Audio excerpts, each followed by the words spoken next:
On May 11, 2016, the APNU+AFC Plus Coalition is celebrating 1 year in office. In this edition of our program, we are examining some of the achievements, the challenges of this new administration, and what we should expect to see in the coming years. Joining me today is the Honorable Moses Nagamootoo, Prime Minister and First Vice President of the Republic. Prime Minister, thank you very much, sir. It's an honor to have you as we reflect on your government's first year in office. Well, thank you very much. Coming from a background, parliamentarian many years, an attorney, and I'm told a teacher as well, you have been the Prime Minister of this coalition government for 1 year. How do you find this transition, sir? Well, for me, it's a piece of cake. I find that it's an exciting new portfolio. I've been in government before for many years, and I've been in public life for many decades, and therefore coming to the position where I could actually preside in a sense with President David Granger over a very fine and talented, educated group of ministers. I find that it's a great inspiration to know that you could now be in office and do something that will benefit the people of Guyana. Talking about the members, fine, educated members of the cabinet, Prime Minister, the first year for the coalition, how would you rate an assessment of your government's performance? Well, I will give them a pass mark. As an old teacher, I would say they tried as best as they could.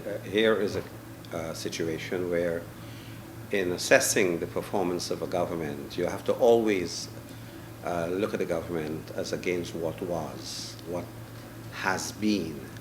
And you're coming into government after many years of neglect of the people, an incompetent set of people running amok, spending monies, taxpayers' monies without the consent of Parliament, and pervasive corruption all over. They've corrupted every single institution. Every single thing they touched in public life was messed up.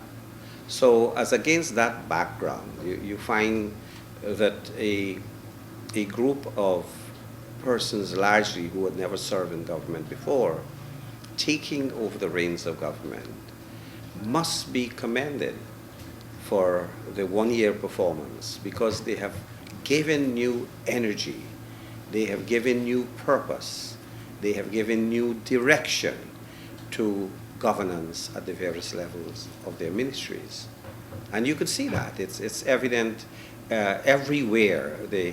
Not only the issue of newness, but it's the integrity and profile of the ministers that has now have made our government different from the governments we have replaced. Prime Minister, how difficult do you think cleaning up the mess, for the want of a better concept, has been for you as the Prime Minister from this level and that of the new cabinet? Well, you know, I said once in Parliament that the Jagdev Ramatar government, they're what you call we brock 'em, we fix 'em government. They were accustomed to just fixing broken things on which taxpayers' monies had been spent. And we were left with the warehouse, with all the broken stuff. And cleaning it was a big issue, was a big challenge. But Guyanese people have now awoken to a new reality. They can walk the streets of Guyana and they don't have to hold their nose at every corner. And they don't have to see that unsightly heap of garbage and flies and all the dogs and so on that will converge on the garbage dumps. You could now possibly see a day or two of rain and you're not experiencing the floods. Not that you're not going to have floods, because we are 5 feet below sea level, and it all depends on gravitational flow and when the tide is in and when the tide is out. You probably will have some areas where you'll have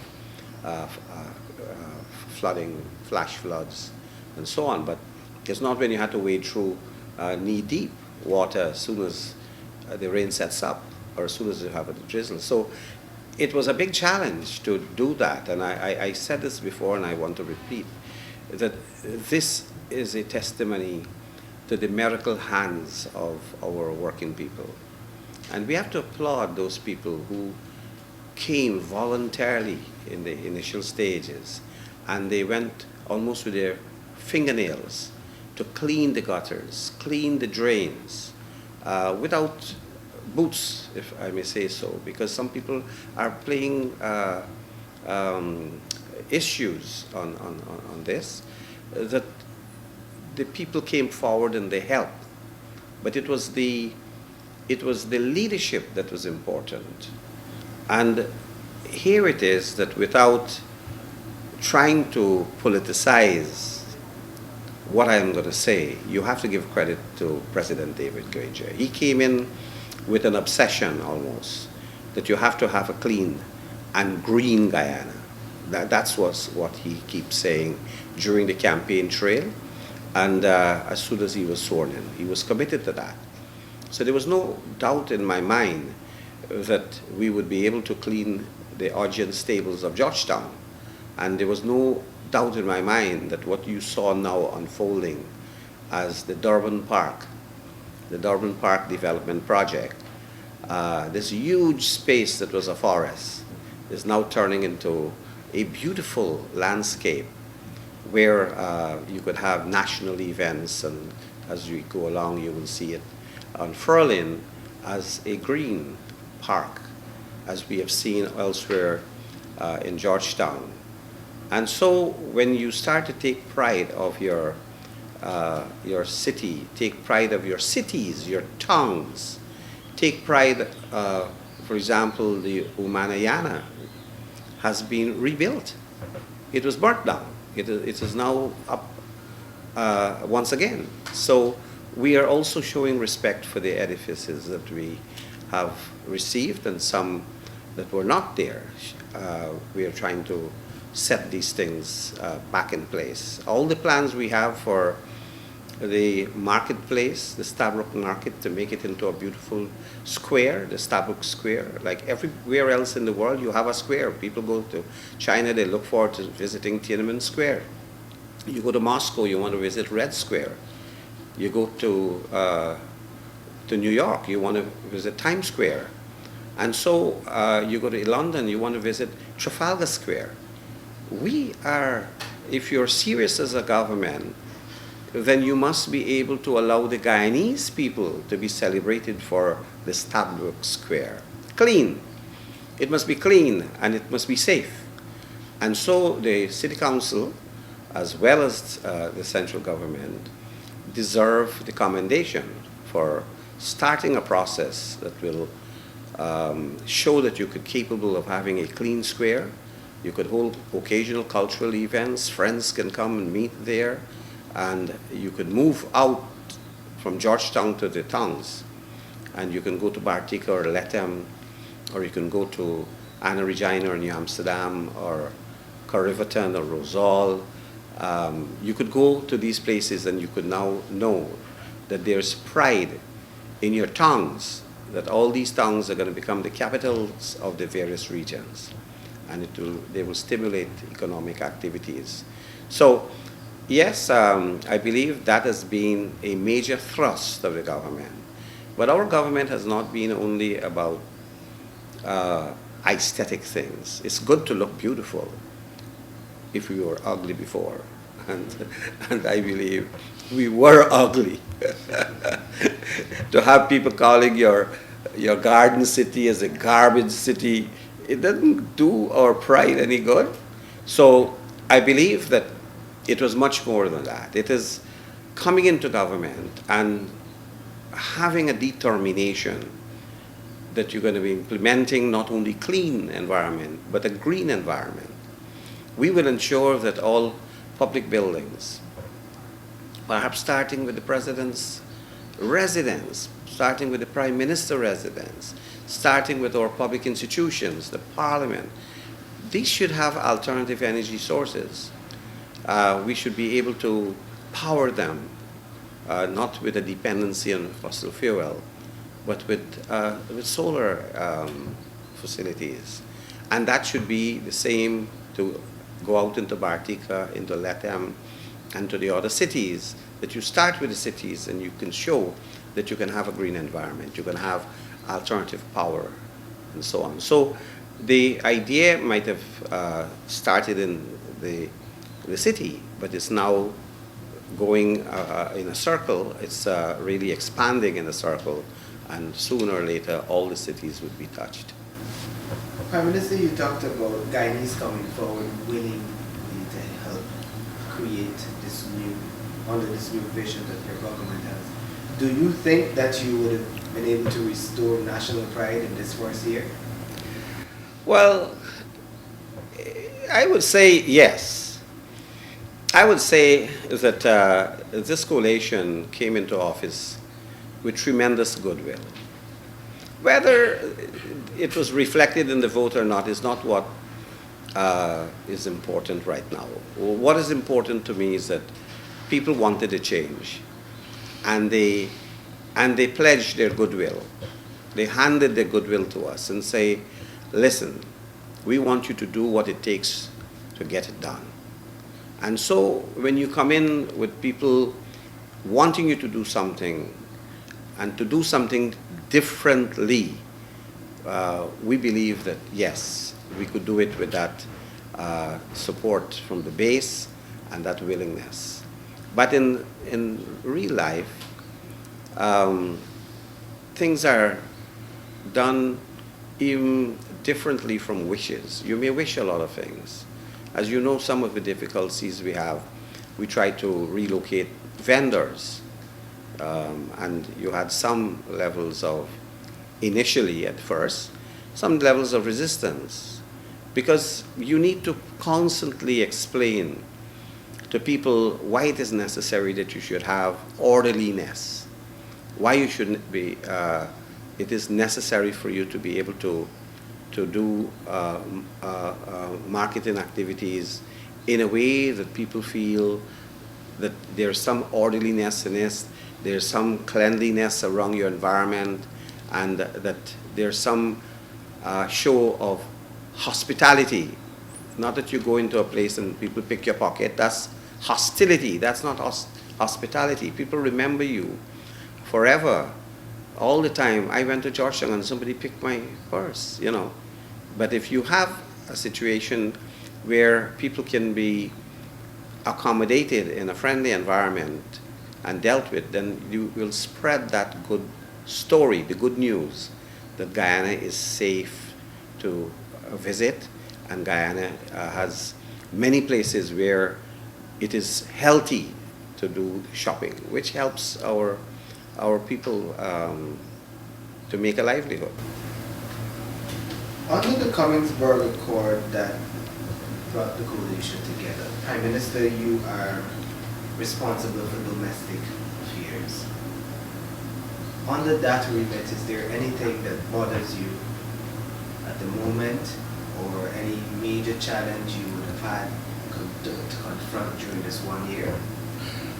Nobody expects a six-party coalition to work smoothly, without challenges, without some areas of discomfort, or even areas of unease.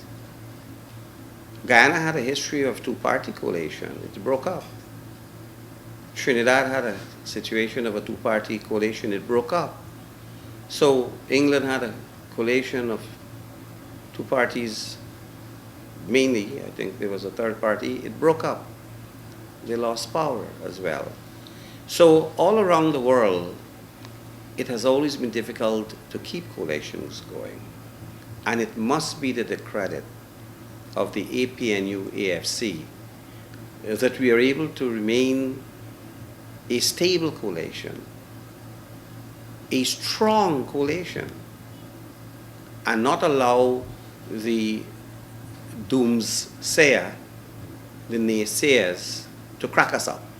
Because you're dealing with an opposition in Guyana that thrives on misinformation, that thrives on any sign of a difference in the government. And so there were some aspects of the Cummings-Burger card that we said we are going to look at, and we're going to try to find answers how to strengthen the functions of various party political officials in the government in keeping with the accord, but at the same time how we'll be able to share and merge what we do and cement what we do into a solid coalition.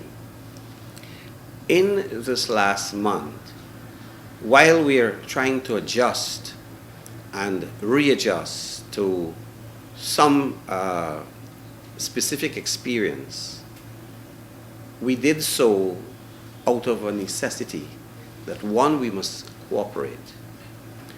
Two, we must find grounds on which we can agree, not disagree, on which we can agree. Three, we must cement this coalition and make it last. And four, we want to continue to send the message to the Guyanese people that this APNU+AFC coalition was the best thing that could have happened in Guyana in the last 50 years. Post-independent Guyana deserved a rainbow coalition that will hold out the hope and the image of national unity, ethnic, racial, cultural, religious diversity. All of these elements and virtues are evident in the coalition. And so, yes, no one has said that coalition would be easy, but I believe that the maturity that our leadership has shown in the coalition is that we could deal with our challenges in a mature way, and we could cope with some difficulties and resolve them as we move along. Because in the end, it is not in the interest of the coalition to play upon differences. The hope of all Guyana is that this coalition can pull through, can survive, can endure the full course of a 5-year term. And if that is the expectation of our people, we cannot do anything less than to work constantly on building ourselves into a strong, stable, and enduring coalition. And so, yes, I believe we have done very well, exceedingly well, and I'm proud of this coalition. Your schedule as the Prime Minister has been very active, especially when it comes to going to meet the grassroots people, Guyanese all over the country. What has that feedback been like from the people about the coalition? Well, as you know, I'm a people's man, and that goes without saying. All of my years in public life, I've been going down, talking to people, listening to them, learning from them. Because to me, that's like an invigorating tonic. You go down there and you hear the people that you would have to explain what you're doing, your policies. You hear them talking back to you. It shows you whether or not you're doing what they expect you to do, or whether you're doing what you ought to do correctly. So you learn, it's a learning experience. Now, we had taken, for the first time, this concept of an open government, mobile government, to various parts. I've been to Essequibo, we've been to Berbice, we've been to Lethem, and we intend to cover all parts of Guyana.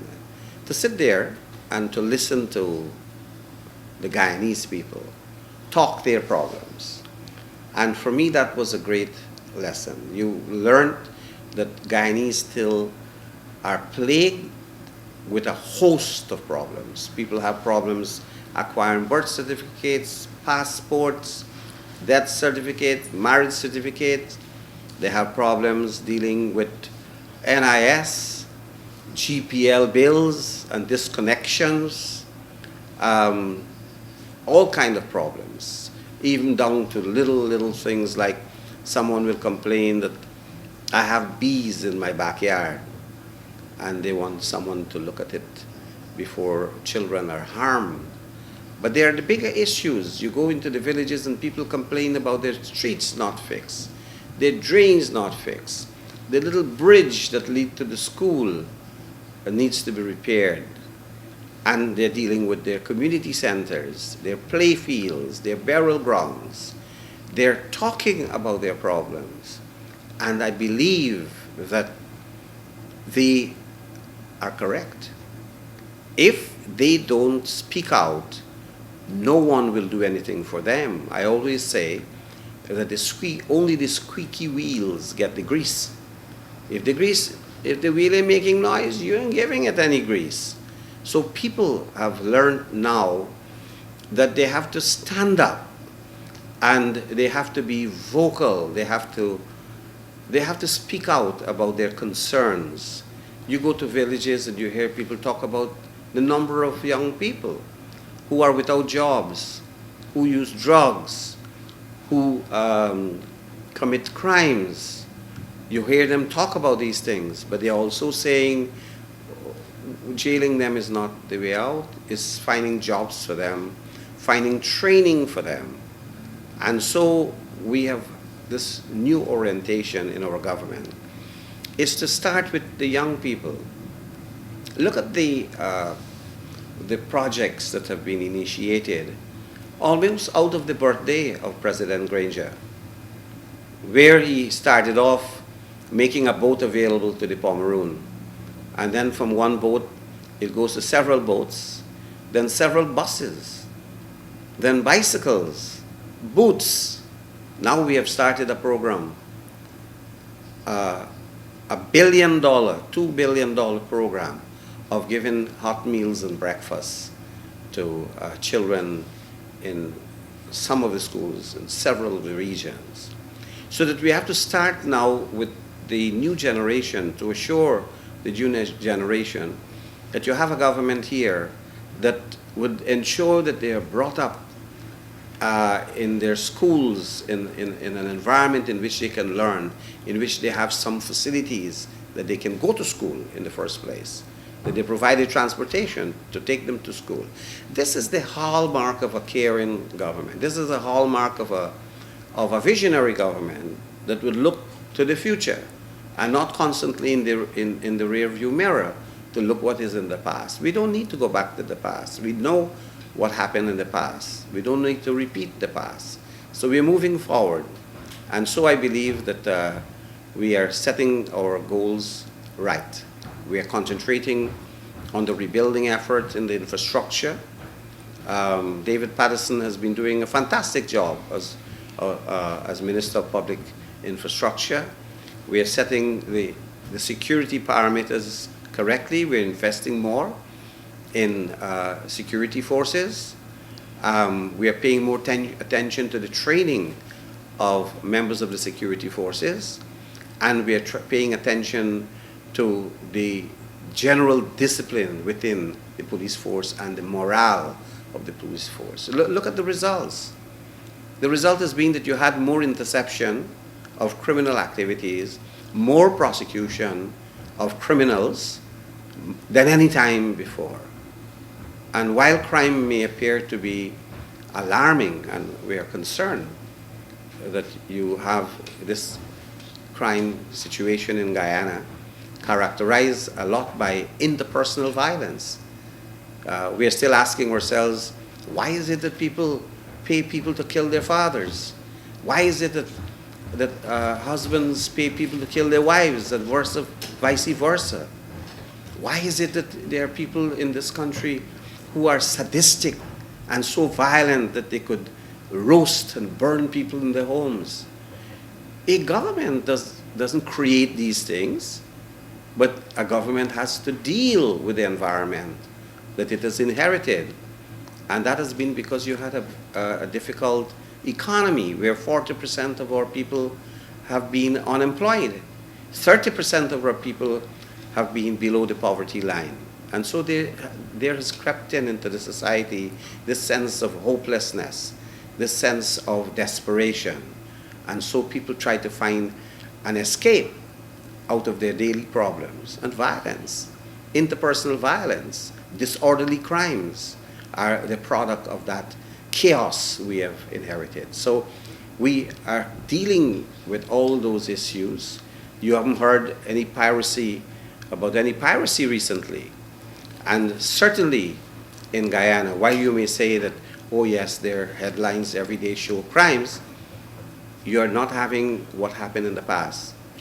Extrajudicial killings. You don't have police killing citizens and gangs. You have some of that, but we are trying to deal also with the gangs dealing with drugs, with smuggling and contraband, money laundering. And as you try to deal with these arenas of criminal activities, you're having a lashback. And the lashback is that there are various attempts to create disorder in the society, to be able to undermine the governance. So while we're dealing with the basic issues of fixing what we have inherited, we are trying also to stimulate the economy. As you can see, we kept sugar going. We are still bailing sugar out.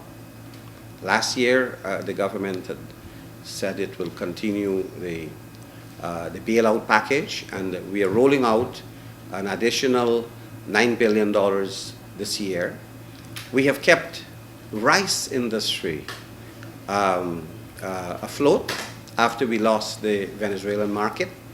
The former government didn't even tell us that the market would collapse. And we found new markets for rice. And we are ensuring that farmers are paid for the rice. So we are trying to fix the economy. The bright spot is gold. So certain incentives have been given to the mining sector. And so we are likely to see increase in gold production. But it is not easy to be able to deal with creating the jobs and changing the economic fortunes of people overnight. But that's a different story. That we are able to develop some consistency for those people who want to see figures. You could see that the 3% plus that we made last year would be converted into a 4.4% this year. We are hoping we are able to improve and keep the economy stable to be able to continue the livelihood of our people. So we are looking both at the bigger picture, small picture, long-term, medium-term in economic development. Prime Minister, you were also the minister responsible for public information. For many years, you have also held this position before. Can you give us an assessment of the media landscape in Guyana, what you would have seen for this past year? Well, for me, it's an easy answer because the media is free. The media is alive. The media is diverse. It is plural. And it's a good combination of public and private ownership of the media in Guyana. And for me, the media will always remain a challenge because journalists expect that they will be allowed and ought to and must be allowed to do their work professionally, without interference. For example, I had an experience where, since I was a minister in 1992, I had initiated a discussion with state media, with their editors and directors, on how to utilize the resources of at their disposal to ensure that you have as much coverage of government activities as possibly you could with limited resources. Remember, I had dismantled the propaganda apparatus that existed before 1992 and formed the Government Information Service, because it's the job of the government to provide information, to communicate to the rest of the society through the public state media as well as in the private media what government is doing. And I'm interested always in being able to help to provide the information. So I have been accused with interfering. The discourse that I was having with editors in planning the ministerial schedule, I have decided that I am no longer going to hold those discourses. Some of the entities have come to me and said, no, we like when you tell us, and the Government Information Service, explain to us what are the government priorities, what are the activities that are scheduled that they should go. Not all. For example, recently Minister Gaskin went with a team to Rupununi. You can't fly in a dozen journalists. You have to have a pool. You have to have one, maybe from the government service, to accompany the party into the interior. So you have to know which one you will send. It has to be somebody who is multi-talented, somebody what you call ambidextrous, who's a photographer as well as a video recorder, and so on. So we are trying to save resources. People talk about the Prime Minister, as the person in charge of government information. But no one knows that I have a staff only of 4 that constitute the Department of Public Information. That's what I have, 4. I sit here and I do a lot of information work with the information team. You have Gina. We inherited a large bureaucracy, but it has been right-sized, not downsized, right-sized, and you have about 30 persons there doing all the other coordination with the teams in various ministries. So that I believe always in approaching information in a professional way, not interfere. And if any journalists feel that the minister in charge of information or the Prime Minister speaking with that journalist is interference, I believe that we are looking at a very unfortunate situation, because it has been bandied about falsely, that that I had said that all headlines for the Chronicle newspaper must be set by me. It's a false. Somebody planted it. It was repeated in a report and then regurgitated. And I believe that that was, for me, someone who has championed press freedom in Guyana, fought for press freedom, was a victim of the suppression of press freedom. To be saying that, it's not only unfair, it's an injustice, it's a travesty to have that false report being disseminated and repeated. But of course, that shows me that in a society such as Guyana, a plural society, a free society, that you must not be taken by surprise that someone will say something that is false. I believe that what we need now is a public information policy. Clearly define what is public information.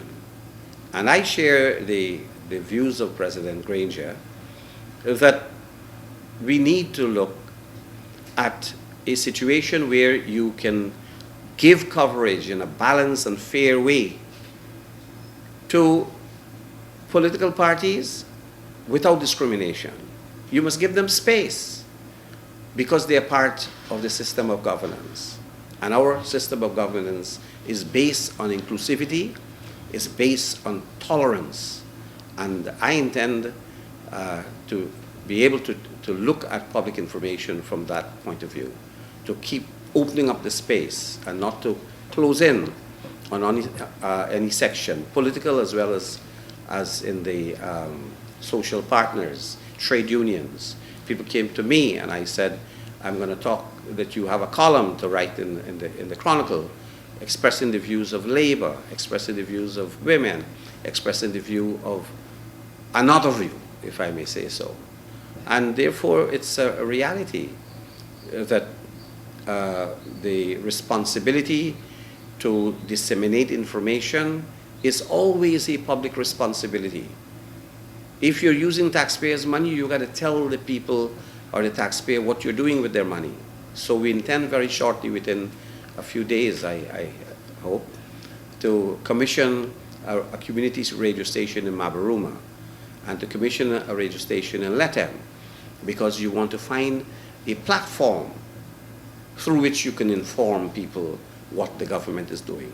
Because you can't separate the city from your rural areas and your hinterland areas, and to use radio, to use television as vehicles to educate our people, to inform them.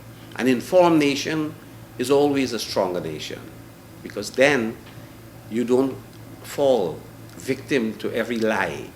You don't fall victim to every advocacy of negative attitudes like racism, of negative attitude of disbelief that things could be better. In that corner that breeds suicide, that sense of hopelessness, that arena of darkness. You need to educate people to use the media to do that. And we're hoping also that the private media, which has been doing well, I think we have, by and large, a responsible private media. There is always a temptation to convert them into propaganda rag, but that's beside the point. I believe that we could all marshal our resources in the media to build confidence in our people, to be able to stir in them a passion for patriotism, love of our country. Look at what is happening in this Golden Jubilee. 50 years we are celebrating of our independence. And already you can see it's catching on. Everywhere you go, look, I'm wearing here the Jaguar, you see? Everywhere you go, people want to roll like the Jaguar. People want to assert themselves boldly. They want to assert themselves defiantly, boastfully, and proudly. I am Guyanese. And that's the sum total of the help we get from the media, because they're the ones that are putting the songs on the air.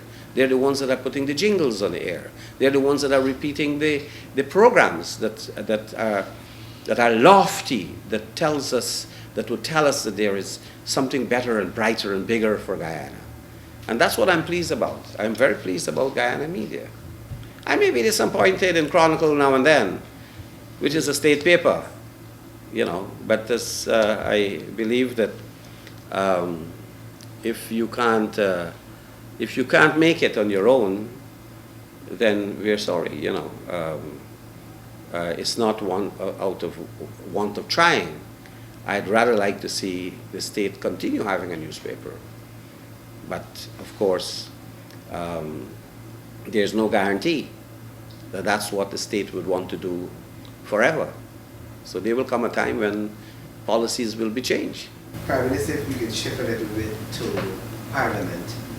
You are the leader of government business in the National Assembly, and you are on public record on assuming the position as Prime Minister, saying that it is your intention to forge a better partnership with the opposition in the National Assembly. How successful were you within this 1 year period?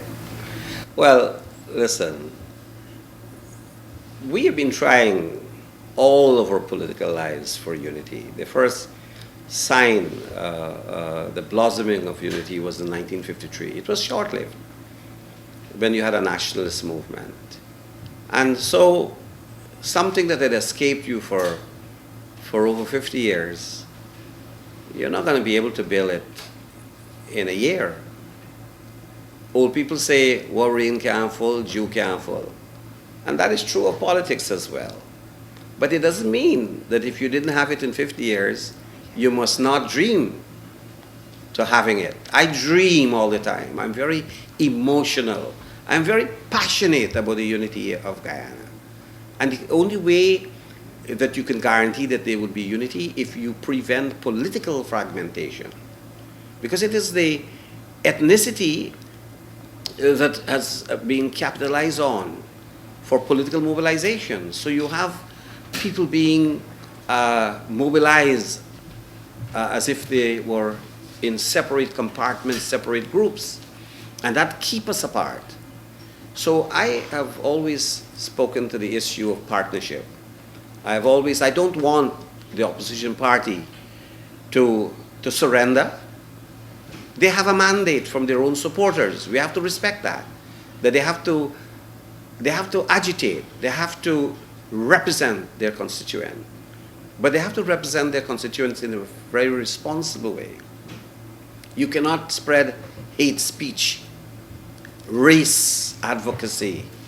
You cannot talk to representing Guyanese people if that representation means only one ethnic grouping. And so I believe that we have to make space for the political opposition. Parliament is the space to do it. That's where we show how much we care for the Guyanese people who voted for us.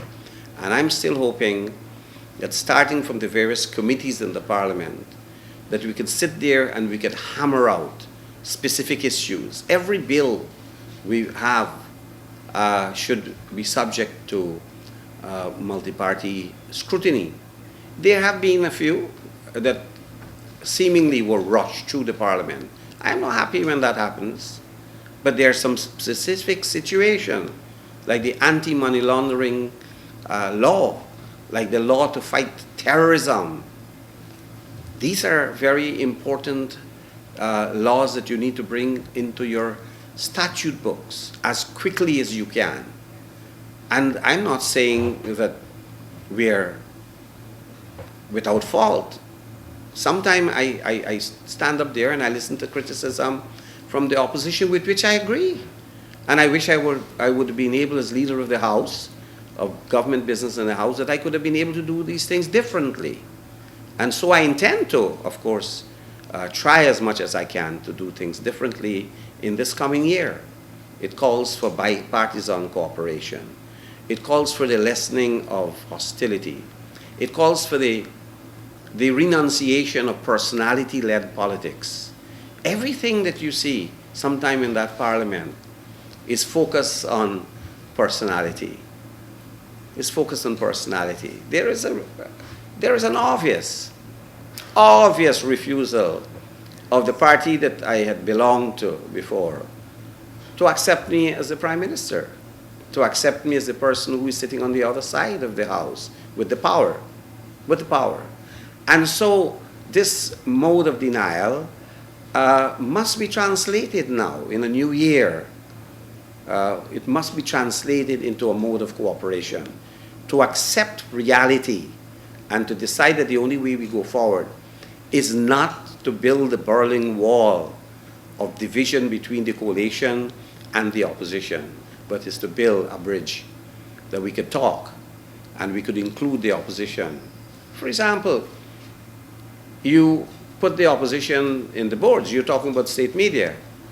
I left a space in NCN and the Chronicle for the opposition. They haven't named anyone. I understand the other day the president awarded an important organization representing Hindus the Guyana Dharmic Sabha, a national award, a national group award, and it was refused. It was refused. So you don't approach the issue of healing and bridging your differences by exclusion, by alienation, by retreat. You engage. And that is what I believe, as the leader of government business in the House, that I want to appeal to my colleagues. I still see them as my colleagues in the opposition, that we are going nowhere if we take a nihilistic view of political life, and we believe that the way forward is withdrawal and negativism and cuss down and opposition for opposition's sake. It's difficult in a House when you have a one-seat majority. We have a one-seat majority, and so the opposition knows that. And they're, as you can see, pushing. You must have parliament every week. You must have parliament every day, if possible, because they realize that the job of a government is that while some of you are in the country, ministers, part of the job of government is to work overseas, is to build bridges, is to be able to attract investors, to attend important conferences with your partners, and to be able to give Guyana an image outside of Guyana. So they know that. And so they have this, what you call the battle of attrition, that the more they call for sittings of the parliament, they know that our numbers will probably not be in place. And so they are capitalizing on that. I mean, I believe that while it is good politics, I may say, it is also short-sighted and opportunistic to feel that one day you could turn up and you could move a motion of no confidence in the government. You know, pay back time. Because it was I who moved the motion of no confidence against the PPP government. And it decided to throw itself on the sword.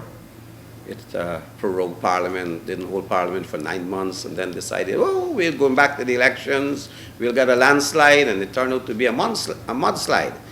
So we don't want to go back there.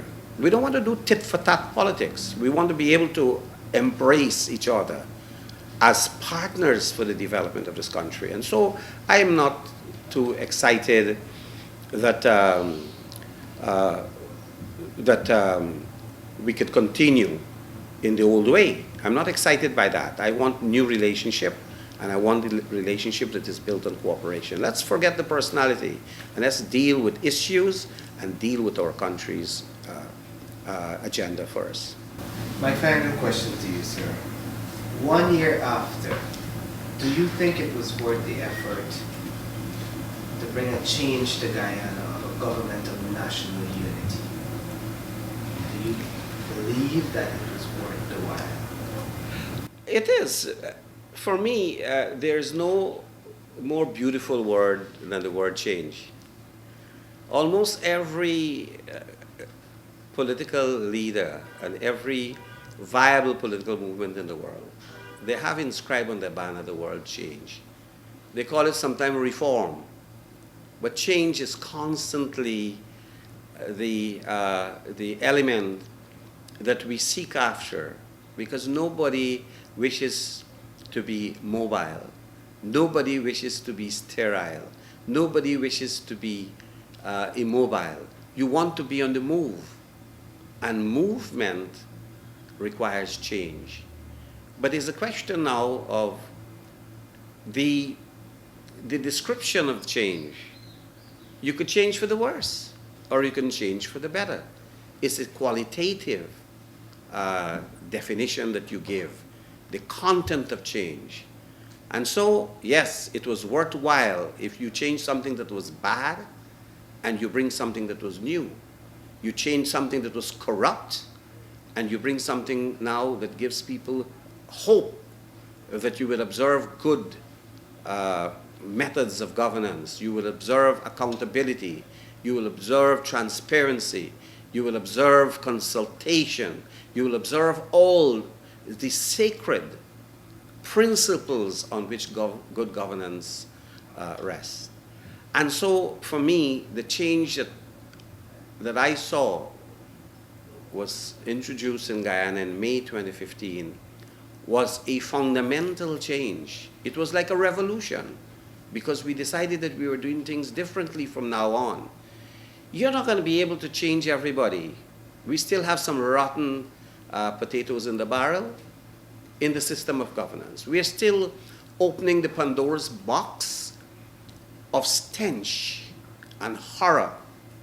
Every forensic report I see, you'll be amazed at how much corruption that you see in these reports of what happened in the past. You're amazed by some discoveries of $1 billion you're looking for the fertilizer fund. I've seen some figures from the Guyana Marketing Corporation that will startle you how monies had been spent from a corporation and doled out to a few persons identified with the former regime. I have seen figures that came out of the old age pensioners system where you don't know exactly how many pensioners we had. The figures produced now showed 46,000 pensioners, but the figures that had existed before showed 61,000 pensioners. Did we have phantoms receiving pensions, billions of dollars, people who didn't exist? Was the system so corrupted that the database cannot show what happened to about 20,000 pensioners? All of these things, you're looking at what happened in the past, and you're presented with these horror stories. Well, that's not transparency. That's not what we'd like to see going forward. And that is why, as I said, you ask if I'm content that the effort I spent to bring about change, if it was worthwhile. And my answer is yes, because you couldn't live in the past. You couldn't endure what happened in the past. I didn't believe that for one moment that I could have become a viable Guyanese if I didn't fight against the rottenness that had existed, if I didn't fight against the stagnation and the putrid politics that was strangling this country. So I believe, yes, we have been able to do that. And look, for example, I was looking as we go down the 50th year of our independence. In just 1 year, I know this is going to take another broadcast, another interview, but listen, how do you come into a government in a year and you're able to increase money for the old age pensioners, social assistance for the single mothers and people who suffer from social deprivation? You're able to take people, 68,000 persons now don't pay income tax because you raise the income tax threshold from $600,000 to $660,000 a year. Below $660,000, you don't pay any income tax. You're able to lower the electricity rates within a year. You're able to do that. You're able to, we talk about cleaning Georgetown, you're able to produce transportation for some of our children who couldn't afford transportation. You're able to reduce the toll, even though marginally, on the Burbis Bridge, so that people can now feel that you can cross and visit relatives in the hospitals if you have to go for a few times. Look, you have less blackouts. Carry your mind back. This is like a miracle. We have lived it for so long that we didn't seem to know that it has now changed. You have, just the other day, I don't claim credit for this, but something good must have happened in Guyana to allow everyone with a cell phone to benefit from 4G internet. Look at the people running around with phone and they're smiling and they're 4Gs, you know? Come on, something good has happened in these last 12 months. And I told you, we saw a place that was razed down, the Umanayana. Almost in the darkness of the night, it has been recreated. It's there. You could go and look at it now. So we have done things in these 12 months that tell you that it was worthwhile coming into the government. I told you also that never, as soon as we came in, we faced a renewed threat to the sovereignty of our country. But this government stood like a solid rock of Gibraltar. We stood like the mighty Roraima, and we resisted every attempt by Venezuela to either make incursion into our land or to have a campaign that was unrepudiated, that they own our country or a significant part of our country. We're able to reassert our sovereignty. We're able to reassert the dignity of our country in international fora. And you've seen some of our leaders, the president, led the way into holding aloft our flag of freedom and sovereignty. You have not heard anything. We are having aerial surveys. Why do you think that there has been not a single case of piracy on the quarantine or in the Essequibo in the last 3-4 months? We have aerial surveys now. It costs us a lot of money. We have horses patrolling the borders in the interior. The opposition laugh at us. They talk about the dogs and the ponies. But all of that we have brought in to be able to create a safer security and public protection environment. We have difficulties, as I said, trying to find rice, markets for our rice. We did. We are trying to grapple with some of the problems in the sugar industry, but the sugar industry hasn't died. The past government was busy shutting down, like Diamond, LBI, shutting down factories and so on. We are trying to see how to rationalize the operation and to still be able to keep a large number of the workforce in place. Now, as I said, we could go on, and you could see that in the last 1 year, 12 months only, that much more good things have been rolled out. Look at the VAT. You can go into the market now and you can buy parboiled rice. It's not attracting a VAT. More items, about $180 million worth, were removed from any deductions for VAT. We have also vehicles you could buy now, no taxes if your vehicle is below 15,000 cc. If it's below 4 years old, you have incentives to almost own a new vehicle rather than plying in all these old khaki pans and broken down vehicles. So you can have reduced tax on newer vehicles if it's below 8 years old even. So these are some of the innovative steps which have been taken, not all, I must say, in terms of what has happened in the last 12 months. It looked like 12 years to me. And I want Guyanese to look carefully with an open mind that here is a government that came in. As soon as we came in, we had 2 floods. Then we had chikungunya. Then we had Zika. We had some H1N1. We had scare from Ebola. We had to divert all our resources, monies to buy drugs, to buy medical supplies, to be able to build emergency places. We went to LETEM and we are putting up an emergency bond just in case you have floods or long-term drought.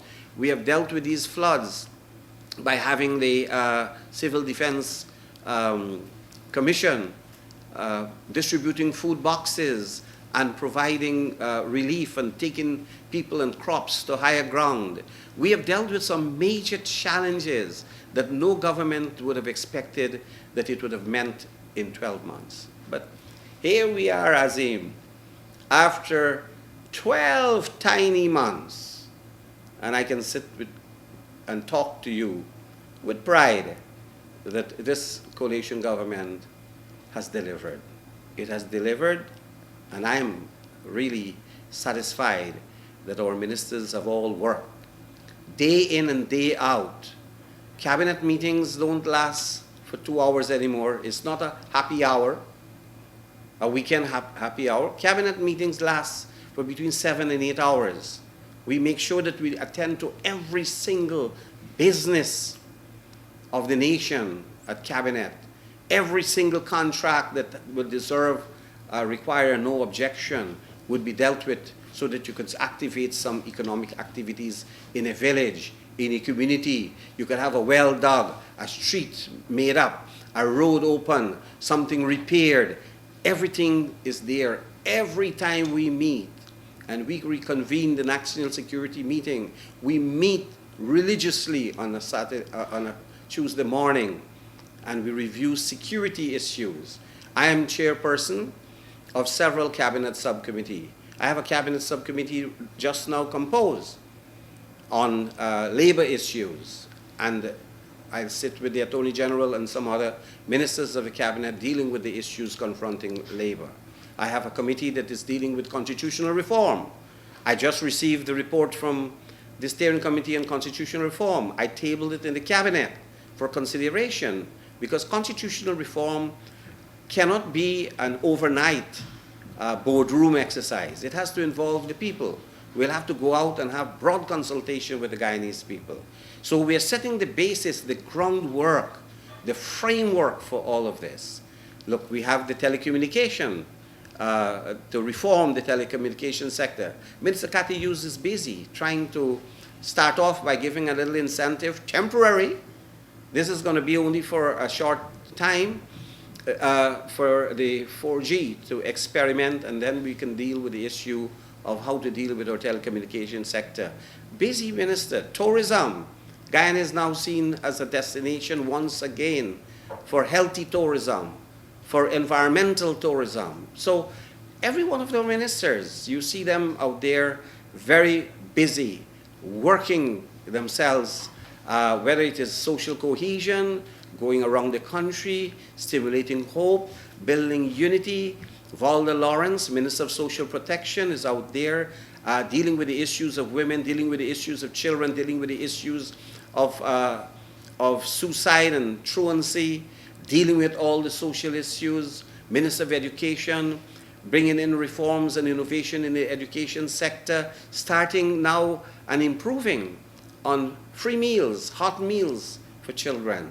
And so we believe that we worked well as a team, and we are highly focused and highly motivated by what we do and also by the work of our colleagues. When you see Carl Greenwich, Vice President and Minister of Foreign Affairs, going out there and battling for us in international fora, you feel proud that Guyana has a competent person to fight on the issues and to win for Guyana benefits and support.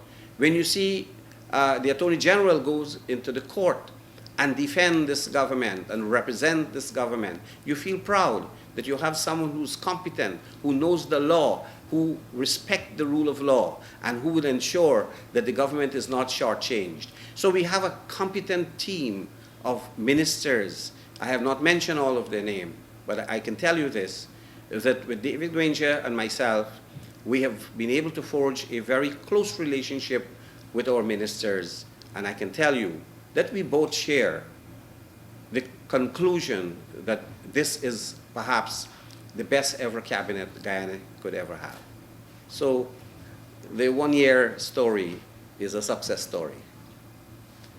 Yes, indeed, indeed it is. Prime Minister, thank you very much. That's a Yeah. pleasure.